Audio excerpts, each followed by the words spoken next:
My cousin Hiro sent a picture to our family group chat, a daring snapshot of a high-profile celebrity. His message said, "Meet my girlfriend Luna." That night, the family chat was on fire. Grandpa jumped in. "That's my grandson for you." Grandma responded, "Hiro, you've made us proud." "Bringing a celeb into the family," my aunt commented. "Some folks here must be green with envy." I was scrolling through the chat on my phone, lounging on the hotel bed, when suddenly a slim, porcelain hand gripped my waist.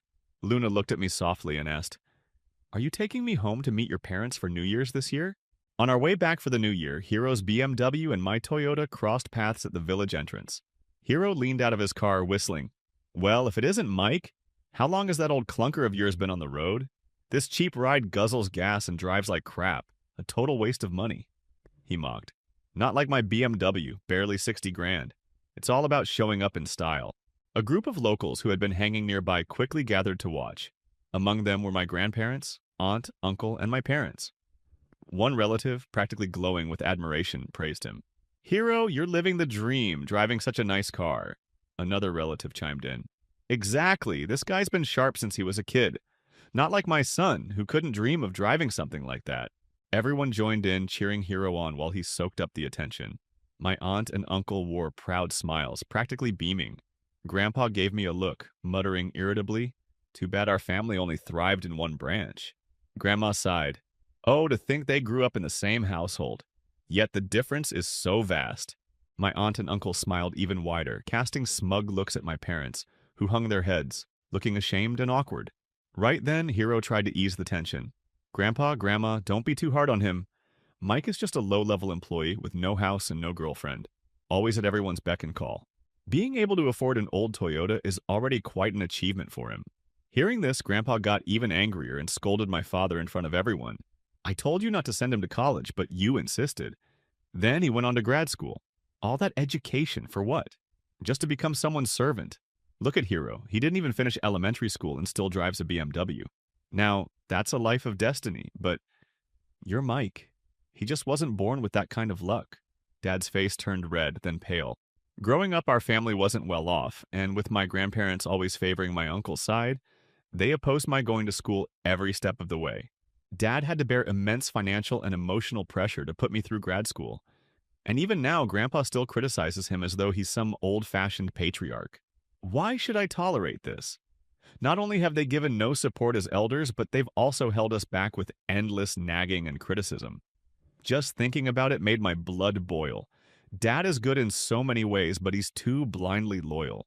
No matter what his old man says, he always nods, never questioning right from wrong. No wonder my uncle's family always acts superior. Right then, Hiro interrupted. "Mike, mind moving your car? I've got a few high-profile events to get to, and I'm running short on time."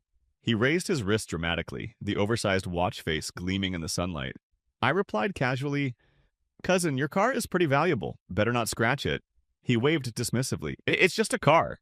Even if it were totaled, I wouldn't blink an eye. Cars are like women, meant to be replaced every few months." The crowd murmured in astonishment. Hiro, who'd been showing off since he was a kid, had truly mastered his act. I rolled down my window and said, "Good to know.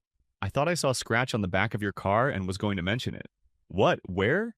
Hiro's cool demeanor vanished as he scrambled out of the car, pacing from front to back, inspecting every inch. He hunched over like a dried-up shrimp, his eyes glued to the car, mumbling, "There's nothing. Where is it? I don't see it."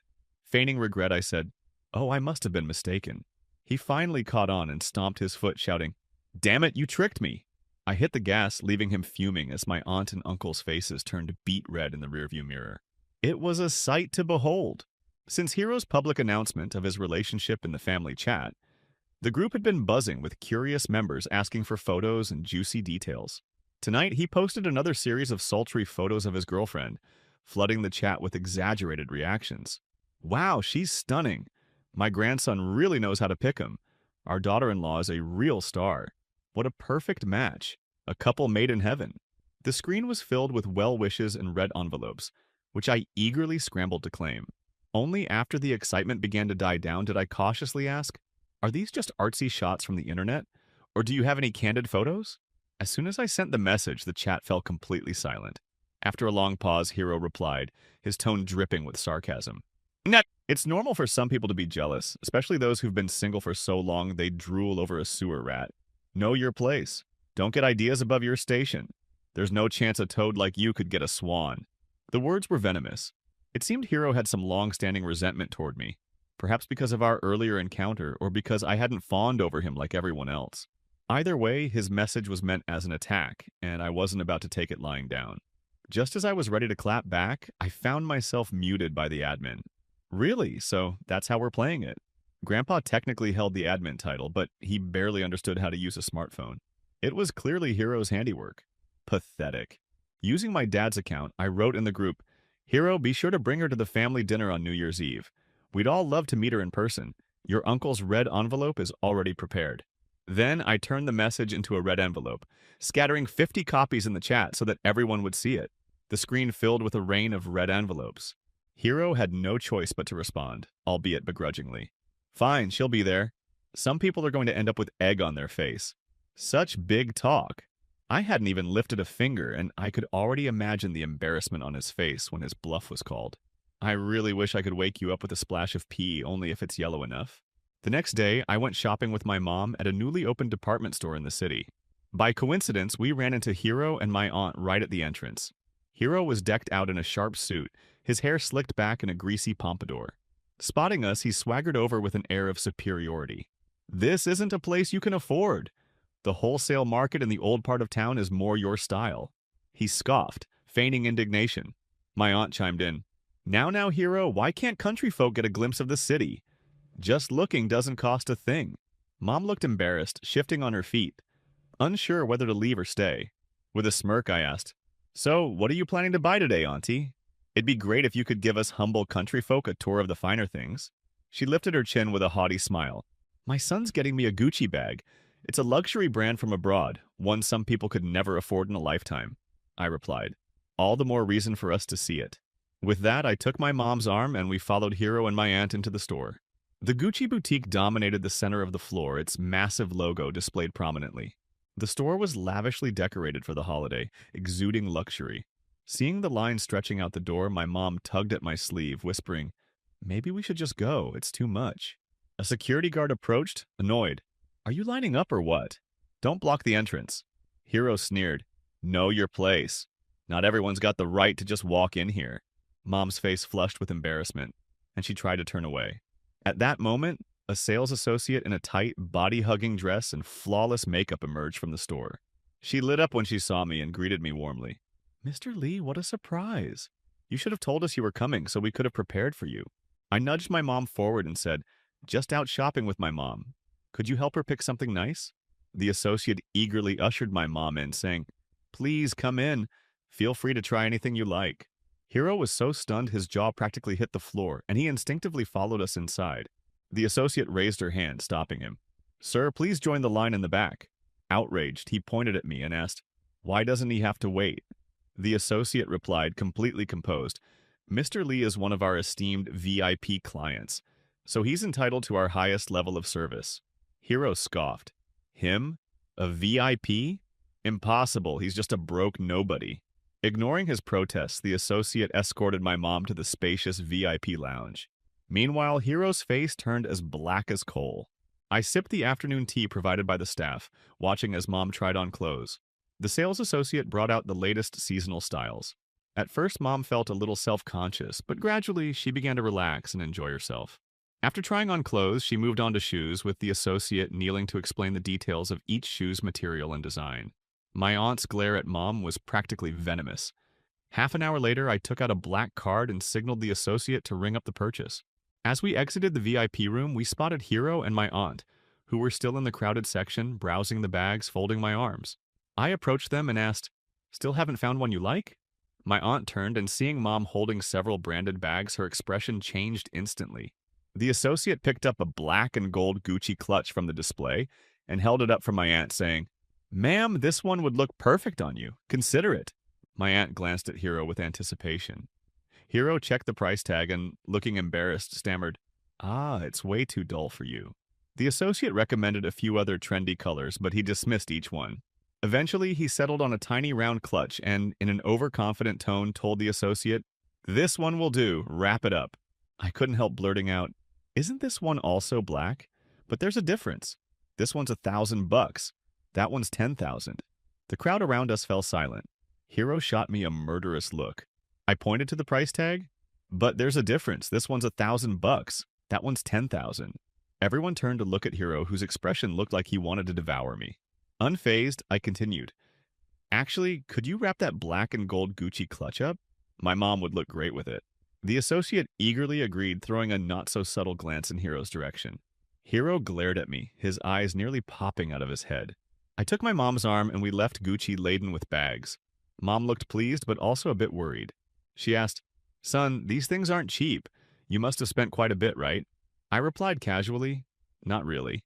It wasn't bravado. After graduation, I threw myself into venture capital. With sharp instincts and the help of some mentors, I rose quickly and now held assets worth millions. But to my family back home, I was just an average worker, a guy who rented a modest apartment for $3,000 a month and drove a Toyota worth about 10 grand. The reason? If Grandpa or my uncle's family found out, they'd definitely try every trick in the book to leech off me. I wasn't worried about refusing them, but Dad, loyal to a fault, would never stand up to Grandpa's favoritism, no matter how blatant. If Dad asked me to yield, I honestly don't know what I'd do. To avoid that, I kept my success a secret from even my parents. However, I didn't hold back when it came to showing them my gratitude. Over the years, I renovated our family home, bought new furniture and appliances, got Dad an imported German massage chair for his back, sent them on annual vacations, and provided them with top-notch health insurance. They sometimes wondered where I got all the money, but I always brushed it off, managing to keep them in the dark. That's why every time Hero put on airs in front of me, I let him play his part. After all, true strength comes from within, while only the insecure feel the need to flaunt their wealth. But Hero didn't understand that.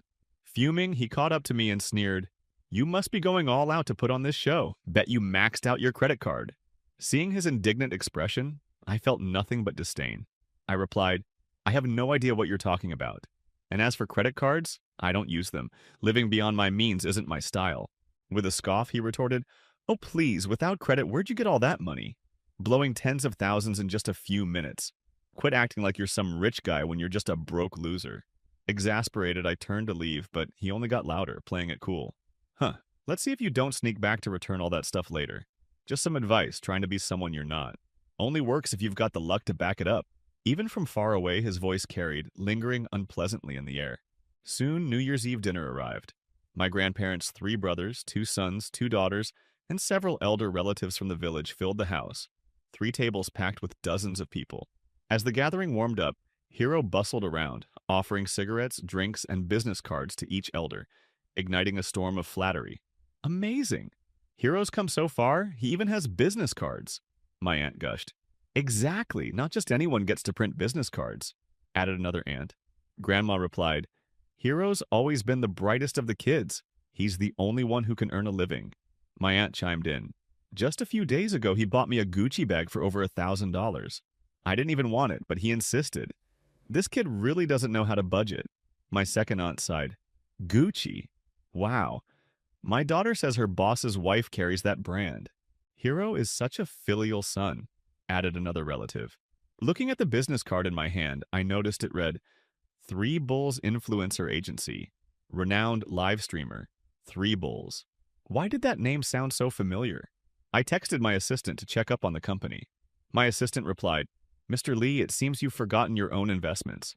You funded 3 Bulls last year. You're the company's biggest shareholder." "Oh, that's right." I vaguely recalled something about it. I sent him a photo of Hero's business card. My assistant confirmed that he'd been hired in a recent batch of young streamers. Curious, I asked how he was doing. My assistant replied with a laughing emoji and said, "This guy's all show with no substance. He loves putting on a performance during his streams, but his audience is dwindling fast, and his sales figures are atrocious. The company's planning to let him go after the new year." Then, after a pause, he asked, "Mr. Lee, is this relative of yours? Should I let his supervisor know?" "No need," I replied. "Business is business." "Got it," he responded. I turned off my phone and looked up, only to meet my second aunt's curious gaze. My second aunt glanced at me, looking a bit suspicious. She asked, "Mike, everyone's chatting, but why are you still working?" Just as I was about to explain, Hero chimed in. Typical of a 24/7 wage slave, always ready to respond to the boss. Terrified of being fired at any moment. Grandma gently scolded, "You should put work aside, it's New Year's Eve." After all, Hero added, "Grandma, don't bother. We're talking about big things like buying houses and cars. Mike can't afford a house, so it's only natural he'd use work as an excuse to hide his embarrassment." With that, he pulled a red booklet from his briefcase and slapped it onto the table. My second aunt gasped, "Hero, you bought a house." My first aunt flipped through the deed, her eyes lighting up. "It's a property in Splendid Gardens, the city's top school district. I hear it's about 25,000 per square meter. And you bought 120 square meters? What a generous move." My second uncle chimed in, "If only my kid had half the drive Hero has." Third uncle agreed, "Yeah, with children this accomplished, you can look forward to a comfortable retirement." Grandpa said, "All those years of spoiling him weren't for nothing." My aunt and uncle looked as if they were floating on clouds, their faces glowing with pride. Seizing the moment, my second uncle asked, "Hero, that mortgage must cost a pretty penny each month, right?" With a carefree laugh, my cousin replied, "It's just over 10,000 a month, peanuts compared to my monthly income." The crowd erupted with a new round of praise. Hero shot me a smug look and asked, "So Mike, when do you plan on buying a house?" "A house isn't a necessity for me right now. Renting covers my needs," I replied calmly. At this, Grandpa's face darkened. He scolded, "What kind of man can't afford a house? You're a disgrace." Grandma sighed, "If Mike had half Hero's intelligence, we elders could rest easy," my aunt added. "Didn't Mike go to graduate school? How can he not afford a house?" My first aunt chimed in, "What good is all that schooling if he can't make money?" Second aunt added, "How will you get married or raise a child without a house? Are you planning to have your wife and kid live in a rented apartment?" Hero looked down on me with a smug smile, saying, "Second aunt, Mike doesn't even have a girlfriend. Where's he going to get a wife or kids?" Suddenly, a thought struck me. "Weren't you going to introduce your girlfriend tonight?" I asked. "The dinner's half over. When will she show up?" Hero was caught off guard, stammering, "What's the rush? She might have been held up with something, then give her a call and check on her. You wouldn't want anything to happen to her on the way." I said hesitantly. Hero pulled out his phone and dialed. Everyone watched him intently, eagerly imagining a glamorous entrance from the celebrity girlfriend. "Hello?" His tone was cautious. From the other end, a cold voice responded briefly, and then the call abruptly ended. Hero put his phone away and explained, "She had a last-minute brand event and couldn't make it." Grandpa, visibly displeased, grumbled, "Just canceling like that. Doesn't she care about us elders?" My second aunt soothed, "Well, she's a big star. A bit of attitude is understandable." Grandpa added, "Sure, she's a star, but our Hero is a renowned influencer. The nerve of her. She's not even officially part of the family yet, and already she's acting high and mighty. What's going to happen once they're married?" Others joined in, trying to calm Grandpa down. While Hero sat in silence, his head lowered just then, a lively voice echoed from the entrance. "Hey, everyone, I'm here." Everyone turned toward the door. There stood Luna herself, the nationally adored actress. She was radiant, with perfectly applied makeup and an elegant, long cashmere coat. The entire room let out a collective gasp. A few younger relatives, already giddy, pulled out their phones to snap photos. The atmosphere transformed from tense to electrifying. People murmured excitedly, "She's so fair, she practically glows. Hero hit the jackpot. I can't believe my niece-in-law is a celebrity. I'm posting this on social media right now. She's even prettier in person. Her looks are unreal." Relatives scrambled to offer congratulations to my aunt and uncle, who were so pleased they could barely keep their eyes open. Meanwhile, Hero's face looked like he'd just swallowed something bitter. My second aunt nudged him, whispering, "Well, what are you waiting for? Go welcome her." In a daze, Hero slowly approached the door. Luna, what are you doing here?" Luna looked at him, her expression bewildered, and delivered a line that left everyone stunned. "Who are you?" For a moment, all eyes were on Hero. Someone murmured, "Wait, isn't she supposed to be his girlfriend?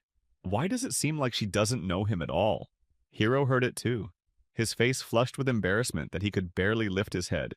But struggling to save face, he stammered, "Ah, you forgot. We met before. You came to my live stream to support me." Luna, seemingly uninterested, continued scanning the room until her eyes landed on me. Instantly, she broke into a radiant smile, cutting Hero off mid-sentence as she threw herself into my arms. This move left our relatives utterly stunned, especially Hero, who looked at me with both jealousy and hatred. I gently pushed Luna back, frowning. "Didn't I tell you not to come?" She looked up at me, her voice soft. I missed you. Don't be mad. I shook my head, saying, do you realize the consequences of this? She replied, I know, but I don't care. I love you, and I'm willing to give up my career for a family with you. Her voice was so sincere and open that it struck a chord deep within me. Luna and I had met when we were both struggling nobodies. Back then, I was a fresh graduate scraping by, while she was a small-time actress hustling from one gig to the next. We supported each other through thick and thin. Later, I found success in business first, and wanting to help her reach her dreams, I suggested starting a talent agency for her, but she refused. She wanted to succeed on her own, one careful step at a time. And she did. Her hard work and talent propelled her to stardom, making her one of the industry's rising stars. She wanted to make our relationship public, to marry and start a family. But I discouraged her. I knew the impact marriage would have on a woman in her position. She had worked too hard to give it all up, but I underestimated her love for me. She truly was ready to give it all up. I pulled her into a tight embrace, both of us oblivious to the stares around us. My middle school-aged niece whispered tearfully, "Oh my gosh, this is just like a romance drama." Her younger brother sighed wistfully, "I wish I were the main character." After a brief silence, I released Luna and led her over to introduce her to my parents. Mom was so nervous she didn't know what to do, glancing from Dad to me, completely at a loss. Luna stepped forward on her own and hugged her, bringing tears to Mom's eyes. She turned to scold me. "You little rascal, dating such a wonderful girl and you didn't say a word, making us worry about you for nothing." Both of my aunts quickly joined in with praise. "See, Mike is the one with real potential, quietly handling everything on his own." "Exactly. It takes someone special to marry a superstar. Mike clearly has what it takes." Meanwhile, Grandpa sipped his drink in silence, his face dark. Grandma looked like she wanted to say something, but after glancing at Grandpa, held back. My cousin, being the favored grandson, was their pride and joy, and they didn't want to hurt his feelings. My uncle and aunt looked deflated, having lost their earlier confidence. As for Hero, his gaze stuck to Luna like glue, as if he was about to start drooling. When his eyes met mine, they were full of resentment. It was clear to everyone that he'd been putting on a front, claiming an unlikely connection as a girlfriend. The adults' favoritism showed in a very straightforward way. None of them were willing to acknowledge me anymore. All those who had fawned over him and his family now flocked around Luna, asking questions, requesting autographs, and insisting on photos. They even demanded I share our love story. As the banquet drew to a close, Hero, who'd been silent, suddenly spoke up. "Mike, with such a beautiful girlfriend, you're not going to make her live in a rental, are you?" I met his challenging gaze and replied calmly, "Don't worry. Whatever other girls have, my girlfriend won't be lacking." He sneered, "Oh, please, with your salary, you dare say that? In our family, no real man would let a woman support him. Don't go ruining the family name by mooching off her." Seeing his rudeness escalating, a suited businessman walked past the hotel lobby just then, catching Hero's eye. He called out, "Mr. Kim, what a surprise! Didn't expect to see you here." Hero practically ran over, his voice breaking with excitement as he greeted him. Mr. Kim gave a polite nod, exchanged a few words, and was about to leave, but Hero didn't want to let him slip away so easily. Practically dragging him over, he insisted, "Mr. Kim, please, just a moment. My family greatly admires you, and we hope to rely on your support in the future." Mr. Kim reluctantly took the offered glass, exchanged a few more formalities, but suddenly noticed me in the corner of the room. Setting down his glass, he walked over. To be honest, I didn't recognize him. So when he shook my hand, stammering with gratitude, I felt distinctly uncomfortable. "Mr. Lee, what a privilege to meet you here," he said. I managed to pull my hand free and asked, "And you are?" He blinked, then forced a smile and explained, "I'm Daniel Kim from Three Bulls Company. Earlier this year, I had the honor of hosting you during your visit. I imagine, with your busy schedule, you wouldn't remember me." I nodded. "I don't have much of an impression." Hero looked utterly confused. He pulled Daniel aside and sneered, "Mr. Kim, you must be mistaken. He's just a lowly employee." "What, Mr. Lee?" Daniel cut him off impatiently. "Are you suggesting my eyesight isn't as good as yours?" Hero faltered, trying to backtrack. "No, that's not what I meant. You misunderstand," Daniel replied. "Well, let me clarify. Mr. Lee here is a top-tier investment mogul and the largest shareholder of our company. In other words, he's both your boss and mine, so I suggest you watch your tone." "What?" Hero looked from me to Daniel, his face defeated. All this time he'd looked down on me, taking every opportunity to insult me and put me down. Who would have thought that one day, not only would I have a girlfriend he could only dream of, but I'd also be his boss's boss? I gave him a faint smile, savoring the moment. From then on, things were simple. Daniel's unintended revelation of my true identity turned everything around. I had wealth, status, and a celebrity girlfriend. A walking success story. Relatives rushed over to cozy up to me, pouring out compliments and asking how I'd been. Even my parents became objects of admiration. No matter how much Grandpa and Grandma disapproved of our family, they wouldn't turn down the prospect of wealth. Hero restrained his resentment, now showering me with flattery. Being well aware of the stakes, he understood how the dynamics had changed. Even my uncle and aunt, who had never gotten along with my parents, now turned around to congratulate them, praising their blessed and capable son. Money, as they say, can indeed transform things. Looking at how my family had been treated in the past, I couldn't help but feel a pang of irony. Perhaps in this world, poverty really is the root of all shame. After the holiday, the younger family members began returning to the city for work. I lingered a bit longer to discuss wedding plans with my parents, but only a couple of days after Hero left in his BMW, he drove back in a hurry. He rushed into our house and immediately dropped to his knees. "Mike, please talk to my supervisor. Tell him not to fire me. I just paid the down payment for my house. If I lose my job, how will I keep up with the mortgage?" I shook my head. "I'm just an investor. I don't get involved in daily operations. Talking to me won't help." He insisted, "Come on, you're the big boss. Whether someone stays or goes is up to you, isn't it?" Unable to reason with him, I turned to go to my room, but he clung to my clothes, sobbing. "Mike, please don't hold a grudge over the past. I treated you like a brother. That's why I teased you. Don't be so petty." "Okay, we're family. If you won't help me, who will?" I asked him to get up, but he only clung to me more firmly. "If you don't help me, I'll stay here on my knees until I die." "Then, go ahead," I replied, leaving him there as I went to play online games with my friends. Faint wails echoed from outside, but when I went out half an hour later for water, he was nowhere in sight. I knew, though, that with his family's persistence, this was far from over. Sure enough, that evening, my grandparents, uncle, and aunt came over. They filled our living room, encircling me. Grandpa aimed his words at Dad, saying, "This is the son you've raised, one who doesn't understand loyalty or family obligations. He'd rather help outsiders than his own flesh and blood." Grandma took a more sentimental approach.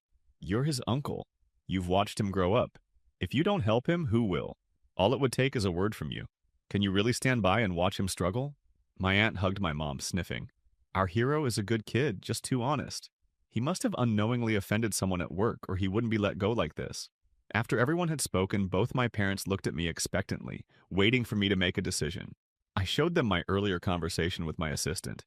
It clearly stated, "This guy is all talk, constantly putting on a show during his streams.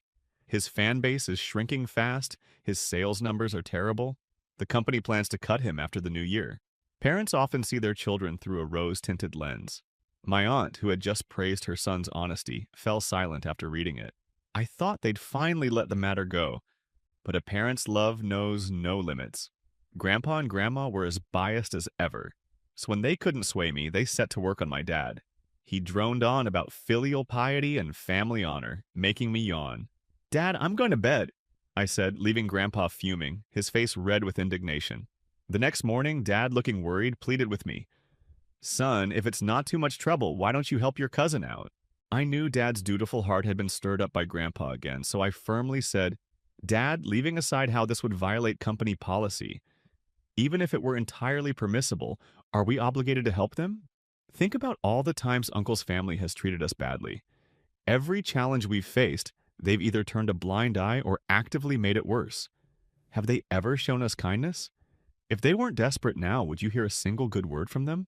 My words seemed to strike a chord with Dad, who fell silent, deep in thought. I trusted him to be rational and hoped he wouldn't let family ties hold him hostage yet again. But Grandpa and the rest weren't about to give up. They came over every few days, attempting to wear him down. Realizing that their persistence would drive Dad to the brink, I took matters into my own hands. I booked tickets to Sanya and, right after the Lantern Festival, whisked my parents off to Hainan for a holiday. A few days later, Uncle called, asking why no one was home. I casually replied, "We're here in Sanya, enjoying the beach." He practically ground his back teeth to dust.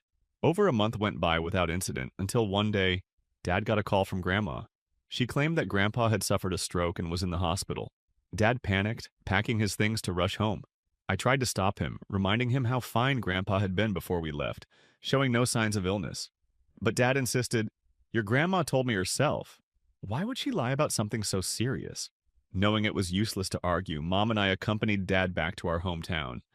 But as soon as we entered the house, Dad froze in disbelief. There was Grandpa sitting comfortably in the living room smoking a cigarette. Sitting with him were Hero and his parents. "Dad, you're all right?" Dad asked in shock. Grandpa shot him a sideways glance, blowing out a puff of smoke. "What? You wanted me to be sick? Are you only happy if I'm on my deathbed?" "Dad, how can you say that?"